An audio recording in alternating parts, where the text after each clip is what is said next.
Good morning my dear student. जैसा कि बेटा हम लोग ether part alcohol phenol and ether का पार्ट बी स्टार्ट किया था, जिसको हम लोग क्या कहते हैं बेटा बोलो। ईथर। ईथर का हम लोगों ने प्रिपरेशन मेथड कल देखा था। आज हम लोग सीखेंगे बेटा chemical properties of aliphatic ether. Aromatic वाला हम थोड़ा सा इसके बाद पढ़ेंगे। आज हम इसका केमिकल प्रॉपर्टीज पढ़ लेंगे हम ईथर के बारे में। ओके बेटा, तो ईथर क्या होता है? एलिफेटिक ईथर क्या है बेटा बोलो। Ether ROR dash. तो R कभी क्या हो सकता है बेटा बोलो। ये जो R एंड R क्या हो सकते हैं? सेम भी हो सकते हैं बेटा। और जब सेम होते तो सिमेट्रिकल ईथर होती है बोलो। तो अगर क्या हो R एंड क्या बेटा R डैश क्या हो डिफरेंट हो तो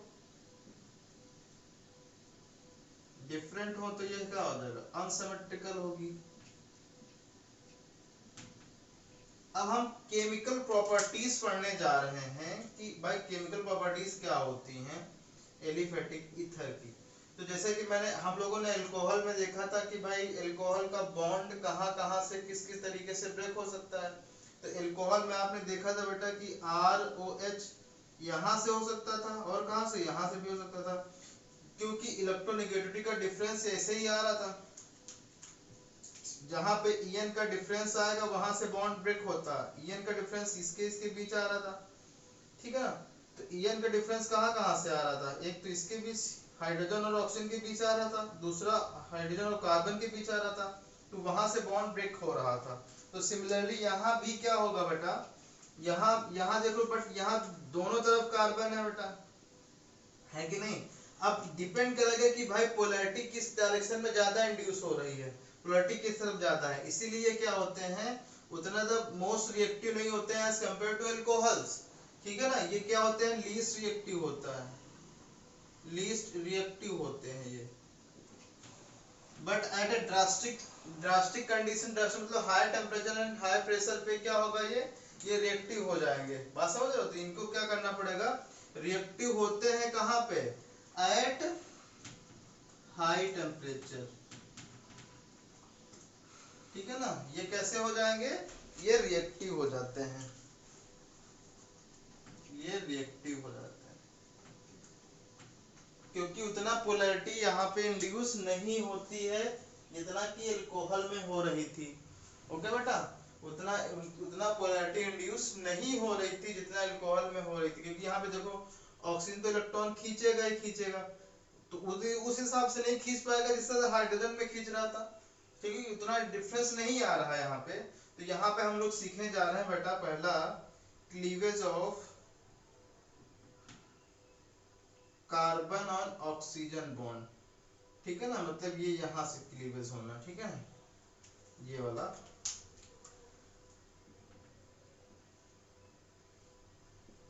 इन ईथर, ठीक है बेटा। चलो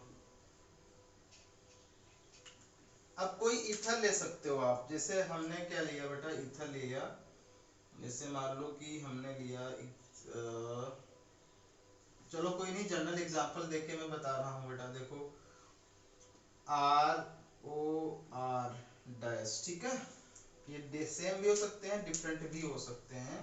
ओके बेटा, तो यहाँ पे हमने लिया है HX, क्योंकि यहाँ पे हमको इसको क्या करना पड़ेगा, इसको तोड़ने के लिए ऑक्सीजन को प्रोटोनेट करना पड़ेगा।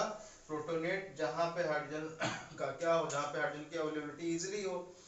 इजीली मतलब जितना जल्दी, इजीली मतलब क्या, जितना जल्दी क्या होगा हाइड्रोजन रिलीज होगा उतनी जल्दी ये वाला प्रोटोनेट होगा ऑक्सीजन, ठीक है ना। और उतनी जल्दी बॉन्ड क्लीवेज होगा। यानी कि यहाँ पे जो ये लिया गया बेटा, ये रीजन कैसा होना चाहिए बोलो, रीजन स्ट्रॉन्ग होना चाहिए। और उसकी उसकी जगह पे एसिडिक नेचर ज्यादा अच्छा होना चाहिए। एसिडिक नेचर क्या होना चाहिए? ज्यादा अच्छा होना चाहिए, तभी उतनी जल्दी क्या करेगा, हाइड्रोजन को रिमूव करेगा, हाइड्रोजन को उतनी जल्दी ब्रेक करेगा। बात समझ रहे हो बेटा बोलो। तो HX में सबसे अच्छा जो होता है बेटा वो किसका होगा? जल्दी HI करेगा, देन HBr करेगा, देन क्या करेगा, HCl करेगा, ठीक है ना। तो HI हम क्या करेंगे बेटा, यूज करेंगे for the protonation of the ether, ठीक है ना। तो बात समझ रहे हो? तो चलो ठीक है, लिखते हैं। देखो क्या है, पहले तो जनरल रिएक्शन लिखते हैं बेटा। देखो क्या है, किस तरीके से जनरल रिएक्शन, रिएक्शन कैसी होगी वो देख लो पहले तो। ROR dash plus HI। Okay बेटा, तो यहाँ पे आपको पता है यहाँ पे क्या है, लोन पेयर है और ये बॉन्ड है। और ये बॉन्ड क्या है, आयोडीन क्या करेगा बेटा, इसको जल्दी खींचेगा क्योंकि यहाँ पे माइनस चार्ज आ जाएगा, यहाँ पे पॉजिटिव चार्ज आएगा। अब ये क्या करेगा, पॉजिटिव चार्ज जो आएगा वो अटैक कर देगा ऑक्सीजन पे, करेगा अटैक। तो क्या हो जाएगा बताओ बेटा, ये कुछ इस तरीके की इंटरमीडिएट स्टेट बनेगी या, ठीक है ना। यहाँ पे R डैश, ये आ गया H, ऑक्सीजन पे आ गया क्या बेटा, बोलो, ऑक्सीजन पे आ गया है प्लस चार्ज, ठीक है ना। ये बन गई है इंटरमीडिएट स्टेट, ठीक है ना। अब एक चीज बताओ, स्टेप नंबर ये आ गया कौन सा बेटा, फर्स्ट। रिएक्शन जनरली मैं बता रहा हूँ तो क्या होगा, ये भी रिएक्शन मैकेनिज्म नहीं, सॉरी बेटा सॉरी, रिएक्शन मैकेनिज्म नहीं बता रहा हूँ ये। हाँ अब क्या होगा बेटा, बोलो, बोल सकते हो क्या होगा। ये जो है ये किसमें टूट जाएगा बेटा, ये कुछ इस तरीके से हम रिएक्शन लिख सकते थे इसको कि ROX को हम ऐसे लिख सकते थे R डैश कि HXHI या IX, हाँ I और X ऐसे लिख सकते थे, I और H सॉरी, ये हो जाएगा I और ये हो जाएगा H, HI को ऐसे लिख सकते थे, ठीक है ना। तो ये जो बॉन्ड है बेटा ये यहाँ से ब्रेक हो जाएगा और ये वाला क्या बन जाएगा, ठीक है ना। तो ये इसको अभी मत लिखोगे, मैकेनिज्म का मैं बताने जा रहा था, इसको मत लिखना बेटा, इसको कुछ इस तरीके से लिख लेना कि RI plus R dash OH, ये लिखा है, यही तो आएगा बेटा, बोलो यही तो आएगा ना। अब इसमें देखो होगा बेटा, फिर से क्या होगा, फिर से ये, क्योंकि आपने क्या किया है, इसको हाई टेम्परेचर पे किया है ना बेटा, हाई टेम्परेचर हो रहा है यहाँ पे, और हाई टेम्परेचर, और इसको क्या लेना पड़ेगा, इसको एक्सेस में लेना पड़ेगा, ज्यादा लेना पड़ेगा तभी ये प्रोटोनेट हो पाएगा। अब क्या होगा, ये अल्कोहल जो पहले स्टेप में बनी है बेटा, दूसरे स्टेप में ये अल्कोहल डैश जो है ये क्या करेगी, ये फिर से HI से क्या करेगी, रिएक्शन करेगी, फिर से वैसे ही बना दो बेटा, क्या R डैश और ये वाटर निकल जाएगा, ठीक है ना। तो क्या बन जाएगा, R dash I plus H2O। Okay, तो अब देखो किस तरीके का रिएक्शन को जोड़ दो, ये रिएक्शन में ये कैंसिल हो जाएगा बेटा, बोलो ये रिएक्शन कैंसिल हो जाएगा, क्या आ जाएगा बताओ। यहाँ पे आपने कितनी बार ROR डैश प्लस 2HI लिया ना आपने बेटा, 2HI गिव्स क्या, क्या मिल रहा है, RI plus R dash I plus H2O। अगर बेटा R डैश और R सेम होंगे तो यहाँ पे क्या बन जाएगा, if R and R dash क्या हो बेटा, सेम हो, तो ये क्या बन जाएगा बेटा, 2RI बन जाएगा प्लस 1, ठीक है ना। बात समझ आया अच्छे से, कोई डाउट अभी तक। तो इसकी हम थोड़ा मैकेनिज्म देखते हैं किस तरीके से ये बनती है, ठीक है। तो ये आप लोग समझिए कि ये जो है ये किस तरीके से बनी। ओके बेटा, चलो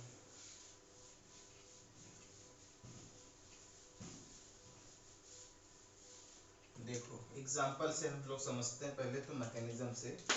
जैसे हमने एग्जांपल क्या लिया बेटा, यहाँ पे हमने लिया CH3O C2H5 plus HI। Okay बेटा, तो क्या बनेगा बता सकते हो, वैसे ही करवा दो, कैसे, CH3I C2H5, यहाँ पे कैसे लिखोगे I और H, ये क्या होगा बेटा, यहाँ से बॉन्ड ब्रेक हो जाएगा, क्या बनेगा CH3I प्लस C2H5OH, और ये C2H5OH फिर से क्या हो जाएगा, क्योंकि आपने इसको एक्सेस में लिया है ना, एक्सेस हाई टेम्परेचर, तो क्या होगा बेटा बताओ, ये जो C2H5OH है ये फिर से HI से रिएक्ट करेगी। अब देखो बेटा क्या होगा, बोलो, अब ये क्या होगा, ये ऐसे ब्रेक हो जाएगा, ये H2 बाहर निकलेगा, मतलब C2H5I प्लस क्या H2O।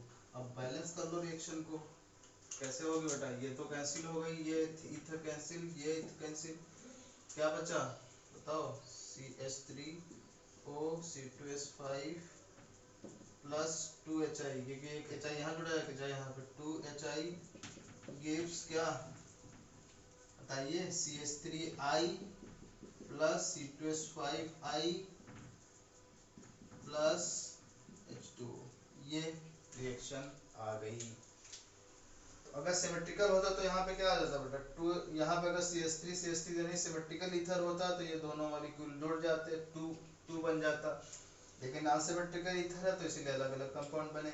बस आपको ये ध्यान रखना बेटा, एल्कोहल का फ्रदर फिर से क्या हो जाएगा, यहाँ पे HI से रिएक्शन हो जाएगा, ठीक है ना। तो ये चीज आपको याद रखनी है कि अगर ईथर का HI से हाइड्रोजन एसिड से कराओगे तो दोनों मॉलिक्यूल में क्या बनेंगे, एल्काइल हैलाइड बनता है और वाटर बनता है, ये चीज आपको याद रखनी है, ठीक है बेटा। इसकी मैकेनिज्म हम लोग देखते हैं तभी आपको समझ में आएगा, ओके बेटा।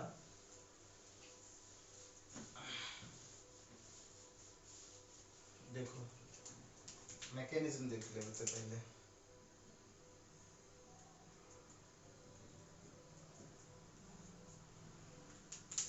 मैकेनिज्म स्टेप नंबर फर्स्ट,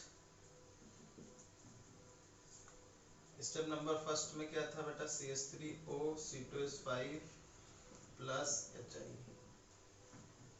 अब आपको पता है कि HI क्या है, एक बॉन्डिंग है, यहाँ पे क्या है, पहले से इलेक्ट्रॉन है, और ये क्या होगा, ये माइनस आएगा, ये प्लस आएगा, ये क्या होगा, ये अटैक कर देगा इस पे, ठीक है ना, ये बॉन्ड टूट जाएगा, क्या बनेगा बेटा, CH3O C2H5 और यहाँ पे H आ जाएगा, और ऑक्सीजन पे प्लस चार्ज आ जाएगा बेटा, और यहाँ पे रिलीज हो जाएगा I माइनस। अब I minus is a good nucleophile, so that I also react on the, मतलब attack on the oxygen atom, ठीक है, ऑक्सीजन नहीं एथाइल, ये इस पे अटैक करेगा, क्यों करेगा अभी बता रहा हूँ मैं। स्टेप नंबर सेकंड में देखो बेटा, स्टेप नंबर सेकंड में क्या होगा कि आई जो है बेटा वो बैक अटैकिंग करेगी, ठीक है ना, क्योंकि ये क्या है, गुड न्यूक्लियोफाइल है ना, और गुड न्यूक्लियोफाइल में क्या होता है बेटा, SN2 मैकेनिज्म फॉलो होती है, ओके।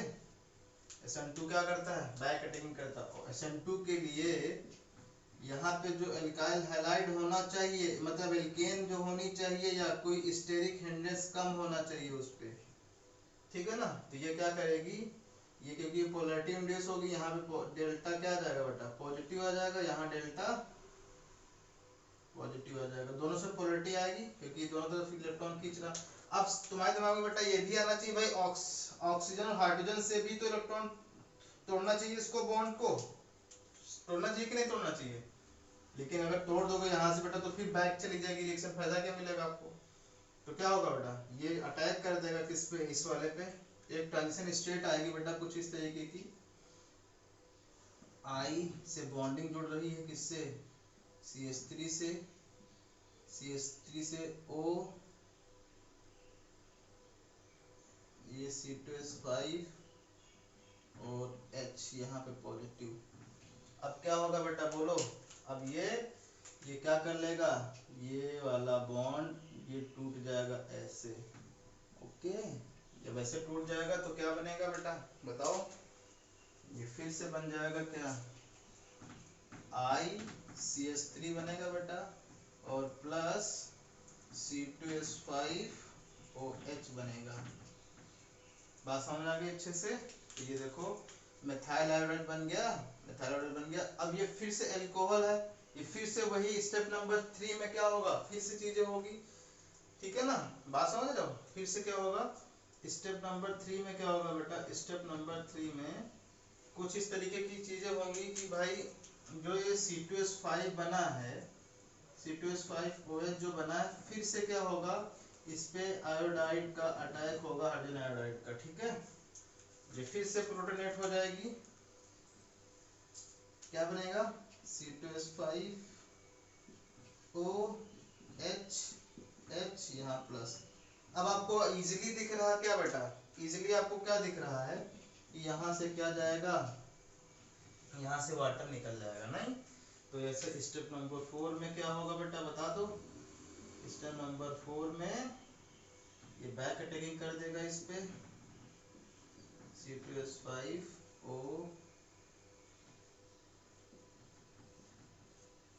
ठीक है, ये यहाँ पर अटैक कर देगी, ये ऐसे टूट जाएगा अंदर की तरफ, फिर बाहर की तरफ ऑक्सीजन की तरफ टूट जाएगा ऐसे।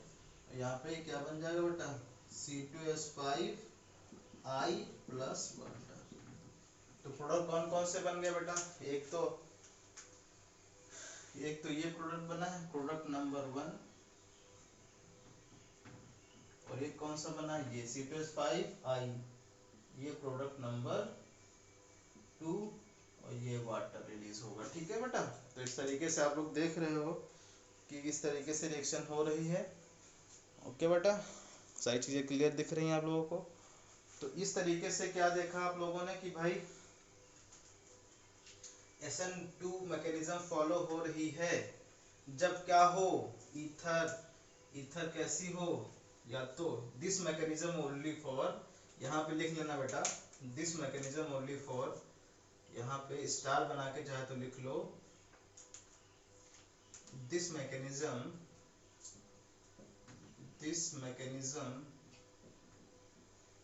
Only for primary and secondary ether, primary और सेकेंडरी ईथर के लिए क्या होगी, ये मैकेनिज्म फॉलो होगी, ओके बेटा, बात समझ गए कि क्या क्या बनता है। और अगर आपने सेकेंडरी नहीं टर्सरी ले ली तो क्या होगा, टर्सरी के केस में देखो क्या होगा कि अगर इफ आपने जो ईथर है वो आपने कैसी ले लिया बेटा, टर्सरी ले लिया, तब क्या होगा, वो चीज मैं आपको बता रहा हूँ। इफ ईथर इज क्या बेटा, if ether is third degree, क्या होगा बताओ, थर्ड डिग्री ईथर को कुछ इस तरीके से लिखेंगे, CH3 CH3 CH3O CH C2H5 ऐसे लिखें, बोलो बेटा। और यहाँ पे हमने क्या ले लिया है, HI ले लिया है, ओके बोलो। अब देखो, अब आपको पता है कि ये थर्ड डिग्री कार्बोकैटायन है, और third degree carbocation is a most stable carbocation, so in this reaction SN1 mechanism is follow, मतलब अटैकिंग तो होगी बेटा, यहाँ पे अटैक तो करेगा, लेकिन कैसे करेगा बेटा बोलो, ये अटैक तो कर देगा, CH3 C CH3 CH3O, यहाँ पे H प्लस, यहाँ पे ऑक्सीजन पे प्लस चार्ज आ जाएगा बेटा, C2H5, ओके, ये चीज बन गई है, बनी तो है, और प्लस आयोडीन माइनस रिलीज हो जाएगी। अब देखो बेटा क्या होगा, देख लो पहले, ये जो है ये बॉन्ड टूटेगा क्योंकि ये प्लस चार्ज है, वो ज्यादा स्टेबल रहेगा in case of third degree carbocation. तो साइड प्रोडक्ट क्या बनेगा बेटा बताओ, यहाँ पे निकल के क्या जा रहा है, स्टेप नंबर फर्स्ट में, बोलो बेटा, स्टेप नंबर फर्स्ट में कुछ रिएक्शन ऐसे हो रही है, बता दो। तो आपके पास क्या क्या निकल के आ रहा है, बोलो। आपके पास ये निकल के आ रहा है कि ये क्या बनेगा बेटा, एक तो कार्बोकैटायन बनेगा, कार्बोकैटायन, और प्लस C2H5OH ये बनेगा, नहीं। अब आपको पता है कि कार्बोकैटायन स्टेप नंबर 2 में क्या होगा, स्टेप नंबर 2 कार्बोकैटायन पे फ्रंट अटैकिंग हो जाएगी, जो कौन करेगा बेटा बता दो, जो आयोडीन करेगा, आयोडीन आई माइनस करेगा, ठीक है बेटा, इस पे अटैक कर देगा, क्या बन जाएगा CH3 CH3 CH3 आई, ये बन गया, ठीक है ना। और वो देखो बेटा वहां पे भी स्टेप नंबर जो थर्ड है वहां पे भी क्या होगा बेटा C2H5OH फिर से अटैक करेगा क्या HI, यहाँ पे भी फिर से अटैक हो जाएगा HI का पॉजिटिव निगेटिव, ये अटैक कर देगा इस ऑक्सीजन पे, तो फिर से बन जाएगी क्या C2H5OH और ये H यहाँ पॉजिटिव बनेगा बेटा और ये I माइनस रिलीज हो जाएगी, ठीक है ना। तो आपको पता है क्या बनेगा, यहाँ पे ये बनेगा, बोलो स्टेप नंबर जो सेकंड आएगा, यहाँ पे देखो स्टेप नंबर जो फोर्थ आएगा बेटा वो कुछ इस तरीके का आएगा कि जो C2H5O ये है, ये यहाँ से ये I माइनस बैक कटिंग कर देगा इस पे, और ये कहाँ चला जाएगा ऐसे प्लस, यानी कि क्या बन जाएगा C2H5I प्लस वाटर, ठीक है ना। तो आप लोग देखा बेटा, आप लोगों ने देखा कि भाई अगर थर्ड डिग्री आप लोगों तब भी आयोडाइड बनेगा, अगर प्राइमरी डिग्री तब भी आयोडाइड बनना, ठीक है ना। तो थर्ड डिग्री के केस में किस तरीके से होगी रिएक्शंस ये मैंने आपको सिखा दिया है बेटा, ठीक है। तो ये एक्सरसाइज कर लेना, जो एनसीईआरटी में जो इंटेक्स क्वेश्चन है आज के, वो इंटेक्स क्वेश्चन देखने जाके कि आपसे हो पा रहे हैं एलिफेटिक वाले ईथर वाले करना, फिर जो है मैं आपको क्या करूंगा वो मेरे पास आप लोग भेजोगे, देन मैं जो है कल पढ़ाऊंगा एरोमेटिक ईथर के preparation method and also chemical reactions, okay बेटा, थैंक यू।